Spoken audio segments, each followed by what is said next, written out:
Hello नमस्कार साथियों। आप सभी लोगों का फिर से ज्ञान धन अकेडमी में हार्दिक स्वागत है। जैसा कि आपको बताते चले कि साइंस की एक अति महत्वपूर्ण सीरीज हम लेकर आए हैं जो हाई स्कूल के बोर्ड के लिए क्या है, अति महत्वपूर्ण है। इसमें क्या कवर किया गया है, साइंस को पहले पार्ट से लेके आखिरी चैप्टर तक कवर किया गया है। आज ये ध्यान दीजिए, आज नया अध्याय शुरू हो रहा है, अध्याय नंबर 4। कौन सा चैप्टर है, इसका पहला लेक्चर, अध्याय नंबर 4 का पहला लेक्चर। 2-3 लेक्चर में ये चैप्टर कंप्लीट होगा। ध्यान दीजिए, कार्बन और उसके यौगिक, ये चैप्टर है। ध्यान से समझने की कोशिश करिएगा, पूरे शिद्दत से लगे रहिए, क्योंकि सफलता एक दिन में नहीं मिलती, परंतु एक दिन जरूर मिलेगी। हो चुका आगाज रण का, युग बदलने की तैयारी है। जीत उसी की होगी साथियों जिसका संघर्ष अंतिम तक जारी रहेगा। युद्ध लड़ते रहिए, आज नहीं तो कल जीत मिलेगी। चलिए ध्यान दीजिए, क्या क्या पढ़ेंगे आज की क्लास में। कार्बन क्या होता है ये देखेंगे, इसी में कार्बन की संयोजकता भी देख लेंगे, कार्बन के समस्थानिक भी देख लेंगे। ठीक है, पूरा कंप्लीट इसी में। कार्बन के अप्रूप, दो तरह के अप्रूप होते हैं, एक क्रिस्टली और एक अक्रिस्टली, यहाँ पे चर्चा कर लेंगे। हाइड्रोकार्बन देख लेंगे, हाइड्रोकार्बन क्या होते हैं ये भी देख लेंगे। प्रश्न प्लस पिछले प्रश्न क्या देखेंगे साथियों, पिछले प्रश्न का आंसर देख लेंगे जो पिछली क्लास में क्या किया गया था, पूछा गया था। तो चलिए शुरू करते हैं आज की क्लास। और क्या है पहला टॉपिक, कार्बन। चलिए इसको कवर करते हैं। क्या है कार्बन, समझते चलिएगा। कार्बन क्या है, कार्बन एक प्रकार का क्या है साथियों, तत्व है। ध्यान दीजिएगा, कार्बन क्या है, तत्व है। ठीक है, आवर्त सारणी में ये तत्व है। इसका प्रतीक क्या होता है, सिंबल क्या है, सी है। परमाणु क्रमांक कितना है, इसका 6 होता है। और द्रव्यमान संख्या कितना होता है, 12 होता है। तो ये आपके सामने कार्बन, ध्यान से समझिएगा, ये प्रकृति में हर जगह लगभग उपस्थित है ना, मैक्सिमम जगह ये उपस्थित है। जितने सजीव हैं या पहले रह चुके होंगे उस सब में कार्बन पाया जाएगा। चलिए ध्यान दीजिए, अब क्या करना है, इसमें चेक करेंगे कितने इलेक्ट्रॉन होते हैं। देखिए, जितना परमाणु क्रमांक उतना ही इलेक्ट्रॉन, जितना परमाणु क्रमांक उतने ही प्रोटॉन। इलेक्ट्रॉन की संख्या भी 6, प्रोटॉन की संख्या भी 6। न्यूट्रॉन की संख्या की बात कर ले तो द्रव्यमान संख्या में से क्या करिएगा, प्रोटॉन की संख्या घटा दीजिएगा, तो मिल जाएगा क्या चीज आपको, हमें मिल जाएगा न्यूट्रॉन की संख्या। तो हमें मेन मकसद कहाँ पे हमारा टारगेट है, इलेक्ट्रॉन की संख्या से। इसी से क्या करेंगे, डिसाइड करेंगे कि ये जो कार्बन है ये प्लस बनाएगा या फिर माइनस। चलिए देखते हैं, पूरा टोटल 6 इलेक्ट्रॉन है। पहले ऑर्बिट यानी पहले कक्षा में क्या होता है, 2 इलेक्ट्रॉन घूमते रहते हैं। दूसरे में कितने, 4 बचेंगे। क्यों, क्योंकि दूसरे में होना चाहिए बट 8, बट है नहीं इसके पास। कितना, 6 है। पहले में 2 भर दिए, दूसरे में कितना बच जाएगा, 4 ही तो बचेगा। तो अब क्या करना है, 4 है तो हम पिछले क्लास में भी आपको बताए थे, 4 वाला क्या करता है, प्लस माइनस 4 बनाता है। ये ले भी सकता है अपना इलेक्ट्रॉन, मतलब किसी से ले भी सकता है और अपना दे भी सकता है। ठीक है, तो यानी कि इसके बाहरी कक्षा में जितने इलेक्ट्रॉन होंगे, ध्यान से समझिए चलिएगा, यही वाली संख्या संयोजी इलेक्ट्रॉन कहलाती। क्या कहलाती, संयोजी इलेक्ट्रॉन की संख्या। ध्यान दीजिएगा, संयोजकता नहीं बोल रहे हैं, संयोजी इलेक्ट्रॉन की संख्या। अच्छा, बाहरी कक्षा को पूरा करने के लिए बाहरी कक्षा में कितना होना चाहिए इलेक्ट्रॉन, 8। किसके अकॉर्डिंग, बोर और बरी के अकॉर्डिंग। बाहरी कक्षा में कितने इलेक्ट्रॉन होंगे, अगर 8 हैं तो वो पूर्ण रूप से क्या होता है, स्थायी होता है। अब 8 नहीं है तो हम पिछले क्लास में बताए हैं कि 1 हो सकता है या 2 हो सकता है या 3, या ऐसे करके कहां तक, 7 तक। ठीक है, तो वो प्लस माइनस बनाने वाली केस बनती है, यानी वो किसी से लेके या अपना इलेक्ट्रॉन निकाल के क्या करेंगे, प्लस माइनस बनाएंगे। तो यहाँ पे क्या है, इसके बाहरी कक्षा में 4 इलेक्ट्रॉन है और इसे या तो 4 चाहिए या तो 4 दे दे। तो जितना 8 इलेक्ट्रॉन पूरा करने के लिए इसे जितने इलेक्ट्रॉन की आवश्यकता पड़ेगी, ठीक है, वही इसका क्या कहलाएगा, संयोजकता। यानी बाहरी कक्षा को पूर्ण करने के लिए लिए गए या फिर दिए गए या फिर साझा किए गए इलेक्ट्रॉनों की संख्या क्या कहलाएगी, उसकी संयोजकता। ठीक, तो संयोजकता क्या हो गया, कितनी संयोजकता भी इसकी हो जाएगी, 4 ही हो जाएगी। तो पेपर में कई बार पूछा है कार्बन की संयोजकता कितनी होती है, तो प्लस माइनस 4, प्लस भी हो सकता है और माइनस भी।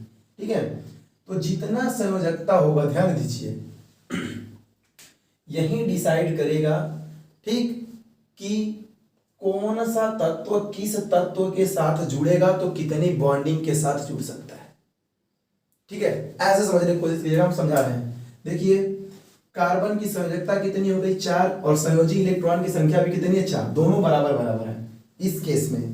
तो देखिए जितना बाहरी कक्षा में मान लीजिए कार्बन के बाहरी कक्षा में कितने इलेक्ट्रॉन है 4, चारों को हम क्या किए दिखा दिए। मतलब अब ये है कि ये कार्बन केवल 4 लोगों के साथ जुड़ सकता है, 4 से ज्यादा नहीं जुड़ सकता। जब भी जुड़ेगा 4 लोगों के साथ ये जुड़ सकता है।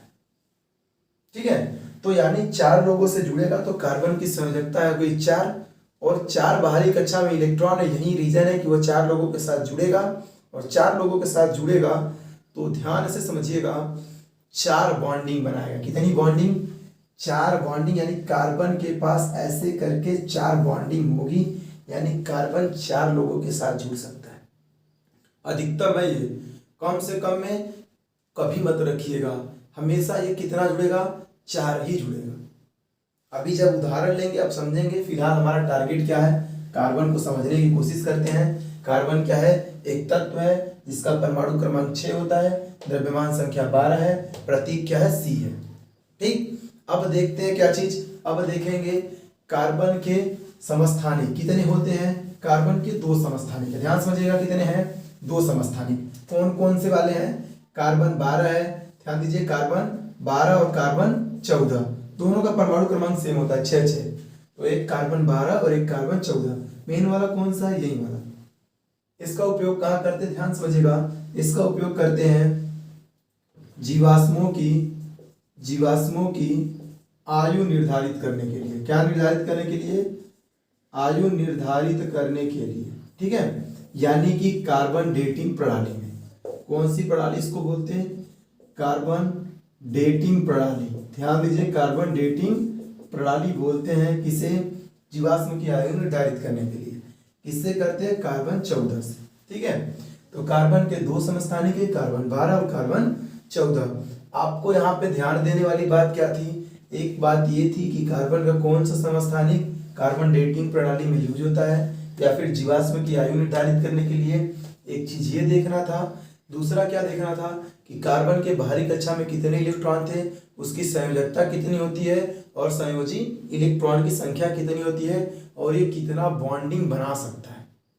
ठीक है, 4 बॉन्डिंग बनाएगा, ध्यान रखिएगा। अब क्या है, अब इतना चीज कार्बन के बारे में जनरल इंट्रोडक्शन था जो आपको पता होना चाहिए। अब क्या देखेंगे, ध्यान से समझिएगा, कार्बन के अपरूप देखेंगे कि प्रकृति में कार्बन किन किन रूपों में पाया जाता है। तो देखेंगे कार्बन के अपरूप में क्या है, कार्बन के अपरूप 2 प्रकार के होते हैं। देखिए ध्यान दीजिए कितने प्रकार के, 2। एक होता है क्रिस्टलीय, एक क्या होता है क्रिस्टलीय अपरूप और दूसरा क्या होता है, दूसरा अक्रिस्टलीय अपरूप। अक्रिस्टलीय अपरूप 2 तरह के अपरूप हैं, किसके, कार्बन के, क्रिस्टलीय अपरूप और दूसरा अक्रिस्टलीय अपरूप। क्रिस्टलीय अपरूप में 3 है, कौन कौन है, हीरा है, ग्रेफाइट है और एक है फुलरिन। क्या है, फुलरिन। ठीक, तो 3 तरह के क्रिस्टलीय अपरूप में है, अक्रिस्टलीय में सब है। ठीक है, सब यानी लकड़ी, कोयला, सुगर चारकोल,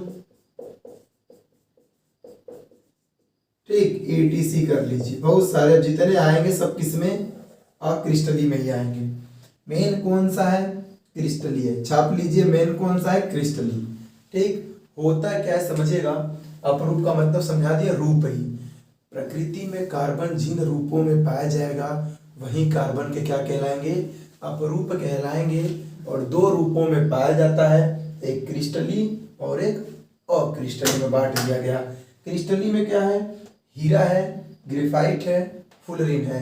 कहेंगे किसे क्रिस्टलीय अपरूप, कार्बन की ऐसी संरचना जो बहुत जटिल हो, जो क्या हो, बहुत जटिल हो, वो क्या कहलाएगा, क्रिस्टलीय अपरूप कहलाएगा। अक्रिस्टलीय अपरूप ऐसी संरचना कार्बन की जो सरल हो, जो जटिल नहीं होगी।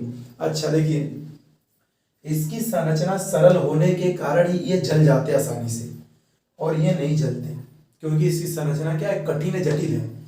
जब जटिल कोई चीज रहेगा तो टूटबे नहीं करेगा, और टूटेगा नहीं तो जलेगा ही नहीं। ठीक है, तो ये इनकी संरचना सरल होती है।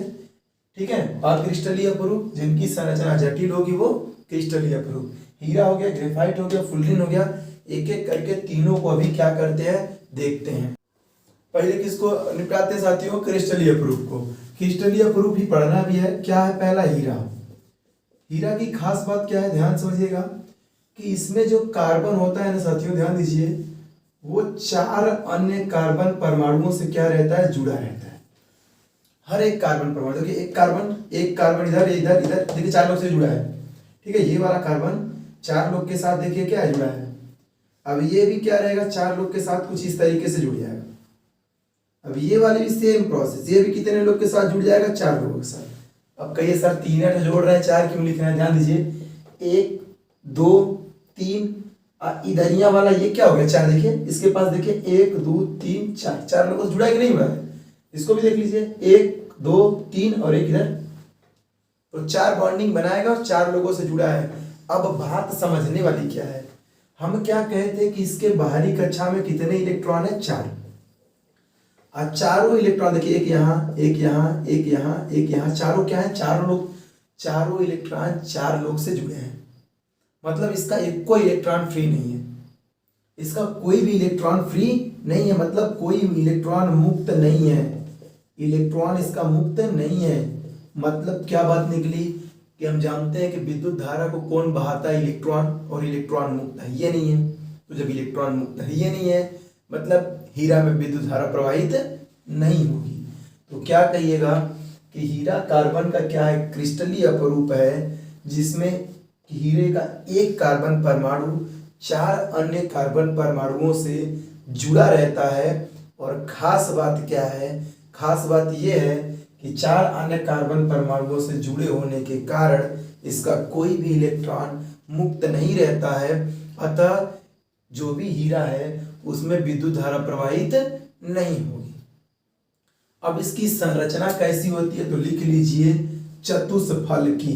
कैसी संरचना होती है? चतुष्फलकीय संरचना होती है ना, चतुष्फलकीय संरचना।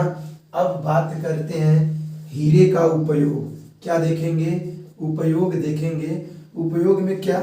ज्वेलरी बनाने में ना, ज्वेलरी यानी आभूषण बनाने में। ठीक है, गहने वहने।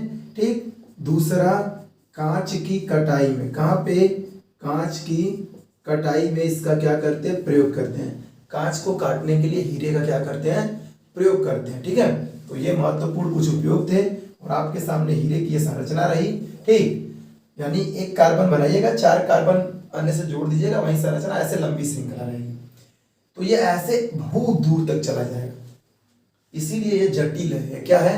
अभी सोचिए, हम 3 ठो येमो लटका दें, 3 ठो येमो, अब फिर जो अगला है फिर 3 लटकाएं, सोचिए कितना कठिन होता चला जाएगा। देखिए कठिन होता चला जाएगा, एक जाल बन जाएगा जिसमें से बाहर, जैसे अभी नेटवर्किंग मार्केटिंग वाला सिस्टम, एक 3 को जोड़िए पैसा कमाइए, वो 3 जोड़ेंगे पैसा कमाएंगे, एक जाल बन जाएगा। एक जाल बन जाएगा, फिर उससे बाहर नहीं निकल पाएंगे, दूर ही रहिए नेटवर्किंग वाले सिस्टम से। चलिए ध्यान दीजिए, है ना, जो ऑनलाइन वाले से सेलिंग वोलिंग करते, पता नहीं क्या क्या नेटवर्किंग वाला। ठीक, तो ये क्या था आपके पास? हीरा। अभी किसको देखेंगे? अभी देखेंगे किसको? ग्रेफाइट को। ग्रेफाइट को भी समझते चलिएगा। ग्रेफाइट भी क्या साथियों? एक क्रिस्टलीय अपरूप ही है। क्या है? क्रिस्टलीय अपरूप ही है। अब इसको समझिए, समझने की कोशिश करिएगा, ग्रेफाइट को समझने की कोशिश करिए। इसमें जो होता है ना, इसमें कुछ इस तरीके से ना, इसकी संरचना जो होती है षटकोणी होती है। कैसी होती है? षटकोणी ना। षटकोणी का मतलब कि इसमें एक कार्बन परमाणु 3 ही कार्बन परमाणुओं से क्या होगा? जुड़ा होगा। कितने से? 3 से। ठीक, देखिए यहाँ वाला जो होगा अभी आगे कहीं जुड़ा होगा, यहाँ वाला होगा इधर जुड़ा होगा, यहाँ वाला देखिए 1 2 3, यहाँ वाला देखिए 1 2 3, यहाँ वाला देखिए अभी इधर कहीं जुड़ा होगा, यहाँ वाला देखिए अभी आगे बढ़ाएंगे तो हो जाएगा 3 इसमें भी।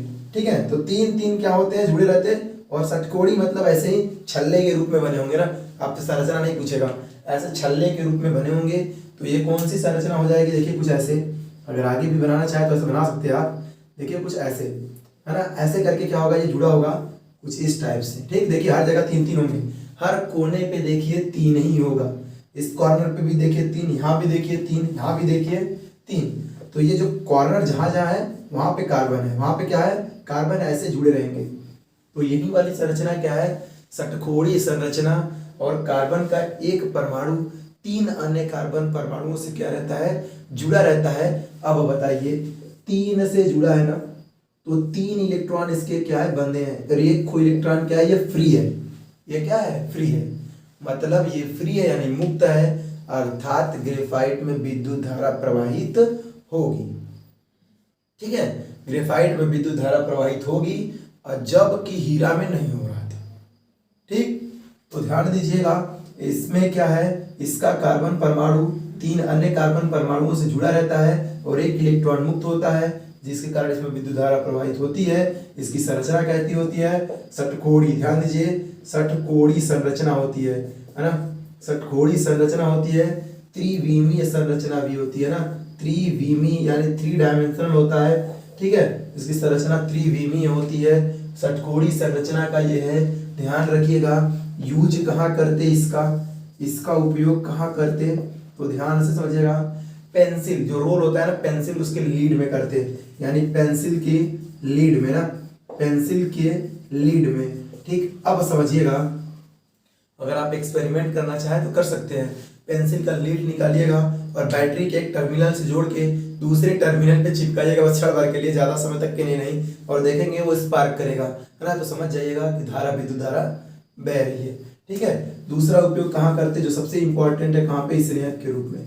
स्नेहक यानी लुब्रिकेंट। ठीक है, कहाँ पे, लुब्रिकेंट का मतलब अरे जो क्या होता है ना, तेल, ग्रीस, मोबिल, समझ रहे हैं ना, हाँ, वही उसी के रूप में ग्रेफाइट का भी उपयोग करते हैं। पेंसिल के लीड को हाथ पे ऐसे रगड़ लीजिएगा, देखिएगा वो मुलायम लगेगा वहाँ। ठीक है, मुलायम होता है ये ग्रेफाइट मुलायम होता है। बट हीरा क्या है, सबसे कठोर है। प्रकृति में पाए जाने वाला सबसे कठोर पदार्थ क्या है, हीरा। ठीक है, आज ध्यान दीजिए, हीरा धातु नहीं है, इस चीज से मतलब दूर ही रहिएगा। हीरा धातु नहीं है, पिछला क्लास में हम पूरी तरीके से बताए हैं। ठीक, तो स्नेहक के रूप में प्रयोग करते हैं किसका, इसी ग्रेफाइट का। कहाँ पे करते हैं स्नेहक के रूप में, जहाँ पे टेम्परेचर बहुत ज्यादा हो। टेम्परेचर क्या हो, बहुत ज्यादा, जहाँ हाई टेम्परेचर होगा वहाँ पे हीरा मतलब ग्रेफाइट का उपयोग स्नेहक के रूप में करते हैं। क्योंकि अगर हम कह रहे हैं 1500 डिग्री सेल्सियस टेम्परेचर, कितना, 1500 डिग्री सेल्सियस, तेल डालिएगा वहाँ क्या होगा, आग लग जाएगी, तेल जल जाएगा। ठीक है, तो वहाँ पे ऐसे जगहों पे ग्रेफाइट यूज करते हैं, क्योंकि ग्रेफाइट मुलायम होता है, तो वहाँ स्नेहक के रूप में इसका प्रयोग कर लेते हैं। तो ये आपके पास था क्या, ग्रेफाइट की संरचना और उससे संबंधित कुछ क्वेश्चन जो महत्वपूर्ण थे, जो डायरेक्ट पेपर में छपेंगे। अब फुलरिन को देख लेते हैं।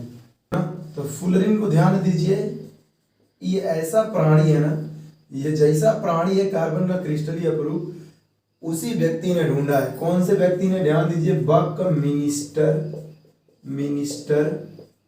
फुलरिन, ध्यान दीजिए, है ना। बकमिनिस्टर फुलरिन ने क्या किया, इसका खोज किया है। बकमिनिस्टर फुलरिन ने किस चीज का, इसी फुलरिन का। खास बात क्या है कि इसमें कार्बन के 60 गो परमाणु होंगे। कितने, 60 गो। अब कैसी संरचना में होंगे, एक फुटबॉल देखते हैं, फुटबॉल, कुछ फुटबॉल की संरचना में होंगे, कुछ इस टाइप से। हर जगह कार्बन क्या होंगे, चेन के रूप में जुड़े होंगे। ठीक है, हर जगह फुटबॉल जैसा समझ लीजिए, और हर जगह 60 गो कार्बन उसके पृष्ठ पे क्या होंगे, गोल में जुड़े होंगे, कुछ इस टाइप से। ठीक है, खोजा कौन, बकमिनिस्टर फुलरिन ने। इसीलिए इसी व्यक्ति के नाम पर इसका नाम क्या रख दिया गया, फुलरिन रख दिया गया। इससे कुछ ज्यादा क्वेश्चन नहीं है, बस जो था हम आपके सामने रख दिए। संरचना कैसी होगी, गोलाकार की होगी। कितने कार्बन परमाणु, 60 कार्बन परमाणु। खोजा कौन, बकमिनिस्टर फुलरिन ने। तो ये थी फुलरिन और क्रिस्टलीय अपरूप की पूरी कहानी और जन्म कुंडली। अब क्रिस्टलीय अपरूप से कोई क्वेश्चन नहीं। अब ध्यान दीजिए, अब चलते हैं कहाँ, हाइड्रोकार्बन। ध्यान दीजिए, हाइड्रोकार्बन नाम से कुछ क्लियर हो रहा होगा। हाइड्रो मतलब हाइड्रोजन होगा, हाइड्रोजन होगा, कार्बन मतलब कार्बन। इन दोनों से मिले हुए यौगिक को ही क्या कहेंगे, हाइड्रोकार्बन। यानी कार्बन और हाइड्रोजन से मिलकर बनने वाले यौगिक को ही क्या कहते हैं, हाइड्रोकार्बन कहते हैं। 2 प्रकार के होते हैं, एक संतृप्त हाइड्रोकार्बन, संतृप्त हाइड्रोकार्बन, ध्यान दीजिएगा, ये संतृप्त यानी सैचुरेटेड हाइड्रोकार्बन, और असंतृप्त यानी अनसेचुरेटेड हाइड्रोकार्बन, असंतृप्त हाइड्रोकार्बन। ठीक है, असंतृप्त हाइड्रोकार्बन। एक हो गया संतृप्त हाइड्रोकार्बन, दूसरा क्या हो गया असंतृप्त हाइड्रोकार्बन। बात को समझिएगा, किसे कहेंगे अब हाइड्रोकार्बन, समझ गए, कार्बन और हाइड्रोजन से मिलकर बनने वाले यौगिक को क्या कहेंगे हाइड्रोकार्बन। कितने भाग में है, दो, संतृप्त हाइड्रोकार्बन और दूसरा असंतृप्त हाइड्रोकार्बन। संतृप्त हाइड्रोकार्बन को समझने की कोशिश करिएगा, जिसमें कार्बन कार्बन जुड़े होंगे बट कैसी बॉन्डिंग से, केवल एक बॉन्डिंग से, सिंगल एकल बंध के द्वारा। जबकि इसमें क्या होगा, कार्बन कार्बन या तो डबल बॉन्ड से जुड़े होंगे या तो ट्रिपल बॉन्ड से। ध्यान दीजिए, असंतृप्त में या तो डबल बॉन्डिंग से जुड़े होंगे या तो ट्रिपल बॉन्डिंग से। सिंगल बॉन्डिंग से जुड़ेंगे तो संतृप्त हाइड्रोकार्बन, डबल और ट्रिपल से जुड़ेंगे तो असंतृप्त हाइड्रोकार्बन। लिखिएगा कैसे पेपर में, संतृप्त हाइड्रोकार्बन वे हाइड्रोकार्बन होते हैं जिनमें कार्बन कार्बन के बीच एकल बंध उपस्थित होता है। असंतृप्त हाइड्रोकार्बन वे हाइड्रोकार्बन होंगे जिनमें कार्बन कार्बन के बीच डबल बॉन्ड या फिर ट्रिपल बॉन्ड उपस्थित होता है। इसमें दोनों होता है, इसमें केवल सिंगल बॉन्डिंग होती है।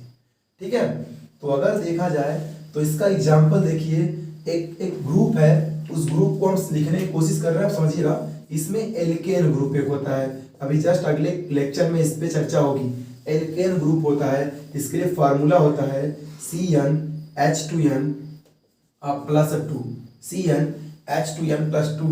n क्या है, n है कार्बन परमाणुओं की संख्या, n क्या है कार्बन परमाणुओं की संख्या। ठीक है, अब कार्बन परमाणुओं की संख्या इसी फार्मूले में रखते जाइएगा। ठीक है, किसका निकल के आ जाएगा, संतृप्त हाइड्रोकार्बन के पूरे उदाहरण आ जाएंगे। चलिए देख लेते हैं। अगर हम कहें इसी में n बराबर 1 रखिए, इसी फार्मूले में n बराबर कितना रखिए 1, तो यहाँ पे C रहने दीजिए, n की जगह क्या 1, H लिखिए, n की जगह जब 2 रखिएगा, 1 रखिएगा तो 1 का गुणा जब 2 में होगा तो 2 हो जाएगा, +2 जोड़ दीजिएगा तो 4, तो 1 लिखने की कोई जरूरत है नहीं। तो ये क्या बन गया CH4 मेथेन गैस। ठीक, अब अगर n की जगह 2 रखिएगा तो देखिए C2, n की जगह 2 रख दिए, हाई 2 रखिएगा, 2 दूनी के 4 में 2 जोड़ दीजिएगा 6, C2H6। ठीक है, ये क्या बन गया, ये एथेन बन गया। क्या बन गया, एथेन। ये सब क्या है, ये सब किसके उदाहरण हैं, संतृप्त हाइड्रोकार्बन के। 3 रख लीजिएगा इसी में, n बराबर कितना 3, तो देखिए C3 और 3 दूनी के 6 +2 यानी H8। अब देखिए जादू, जादू देखिएगा, 2 का 2 गुना करिए, 4 में 2 जोड़ दीजिए तो 6, 3 का 2 गुना करिए, 2 जोड़ दीजिए तो 8। तो उसी तरह हम क्या कर रहे हैं, 4 का 2 गुना कर रहे हैं और 2 जोड़ दे रहे हैं तो 10, C4H10। किसका फार्मूला बन गया, संतृप्त हाइड्रोकार्बन का। ये क्या उदाहरण हो गया, समझ रहे हैं। तो ये सब संतृप्त हाइड्रोकार्बन के उदाहरण थे, और इसमें कौन सा ग्रुप आता है, एल्केन वाला। अब देखिए असंतृप्त हाइड्रोकार्बन के उदाहरण देखिए। असंतृप्त में क्या होगा, देखते चलिए। असंतृप्त में 2 फार्मूले होंगे, एक होगा CnH2n वाला, एक होगा CnH2n -2 वाला। मतलब देखिए, अगर तीनों फार्मूले के एक जगह लिखे, तीनों एल्केन एल्कीन एल्काइन तीनों ना, ये एल्कीन का है तो CnH2n+2, ये किसका हो गया, एल्केन का। ये किसका हो गया, एल्केन का। CnH2n ये किसका हो गया, एल्कीन का। और CnH2n -2 ये किसका हो गया, एल्काइन का। देखिए ध्यान से देखिएगा, एक ही जगह तीनों लिख दिए। +2 जिसमें है वो ज्यादा हाइड्रोजन होगा, एल्केन। केवल उतना दुइया गुना है वो एल्कीन, और 2 गुना से 2 क्या है, कम है।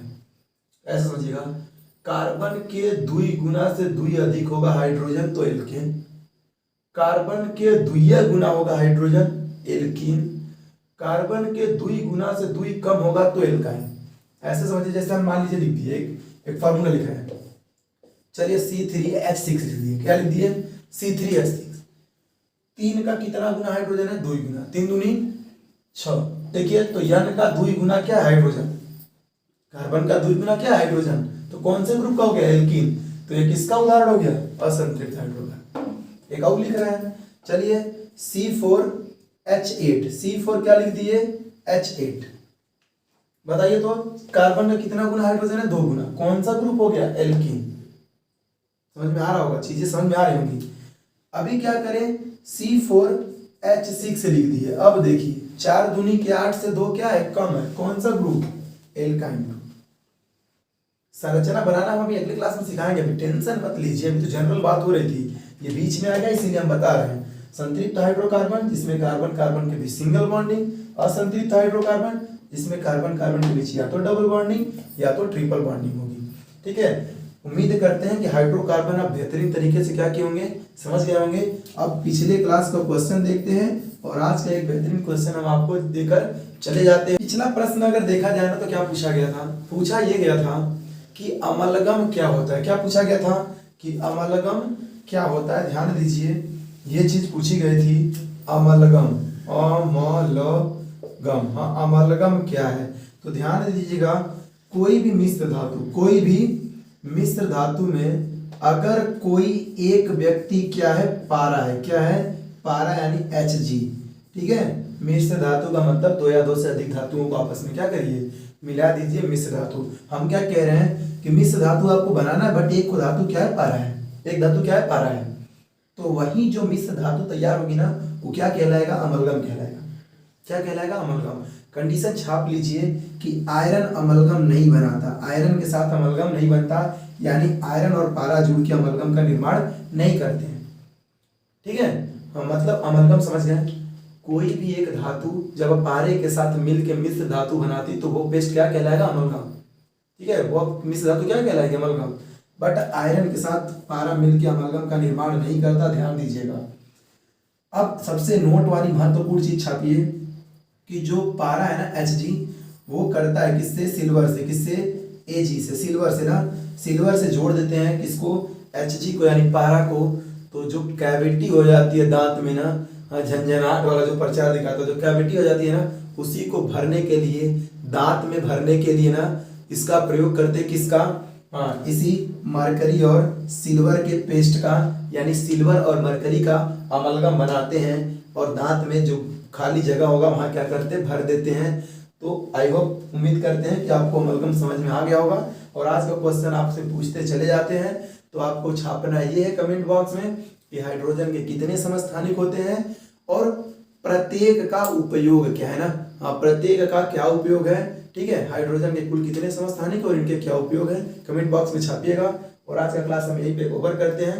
उम्मीद करते हैं कि आपको ये वीडियो बहुत पसंद आया होगा। अगर आया है तो वीडियो को लाइक और शेयर जरूर करिएगा, और अगर चैनल पे नए हैं तो चैनल को सब्सक्राइब कर लीजिए। मिलते हैं अगले क्लास में, तब तक के लिए धन्यवाद।